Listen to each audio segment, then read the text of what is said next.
The issue that I've tried to make here, and I made it at the time we talked about the community center, I've tried to make it in our earlier sessions as well, is that we are 15 alderpeople who saw a budget that looks like this, that is a very, very high-level budget.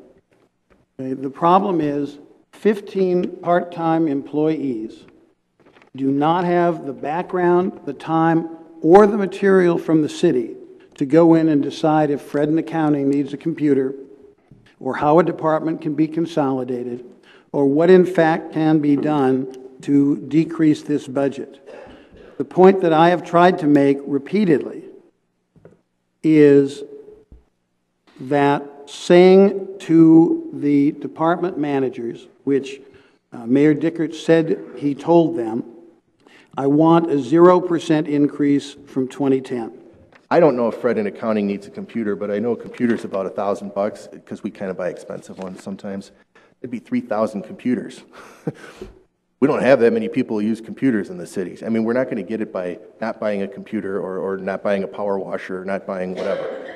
That's nibbling around the edges. The only way to have sustained cuts in the amount of taxes that are charged is to have sustained cuts in those services that we provide. And I think we're going to have to start talking about that seriously over the course of the next year. How much recreation service do we want? How much other services do we want? It's not going to be comfortable, but it's something we have to do.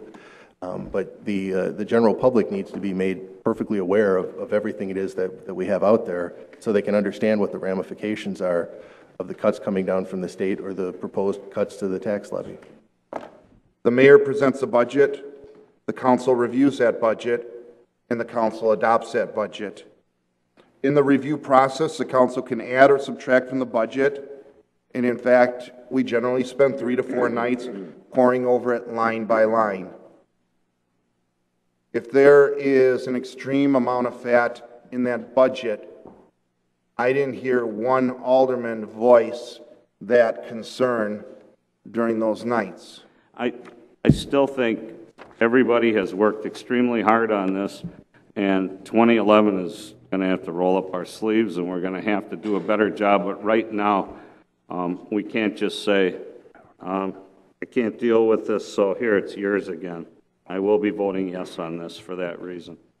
If we want leadership, then let's start leading on the floor of this council and making the motions and making the amendments to change this budget in a way that's positive and one that gets the job done. Real leadership is real leaders are willing to roll up their sleeves, sharpen their pencils, work with the administration to achieve meaningful change, not voting no on a budget and sending it back and saying, you know, we're not happy with this. It's our job. We were elected to do this. We're the legislative branch. If we truly believe that this budget needs to be trimmed more, then let's start trimming tonight. It's been suggested that we should give this to other people to do, but this is our job. The mayor, as happens in most forms of government where you have a legislative and executive branch, the mayor submits a budget, the legislative group, us, we edit it, we send it back for approval or veto or whatever, but that's how the job works. This is up to us to do. If we wanted to ask what the impact of a $3 million cut would be, we had hearings with 3 of them, long ones, to talk about that, to ask, you know, Dottie K how she would do with 3 less clinicians or whatever it is we wanted to do. None of those questions were asked by anybody who wants us to reduce by $3 million.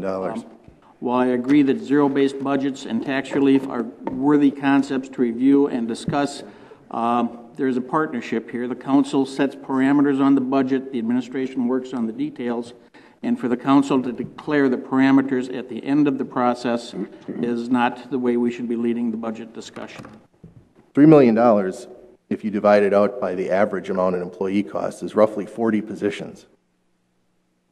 We're not going to save $3 million by bulk buying paper clips or by changing the way that we, you know, purchase fuel or anything like that. It's going to come out of people, which is services.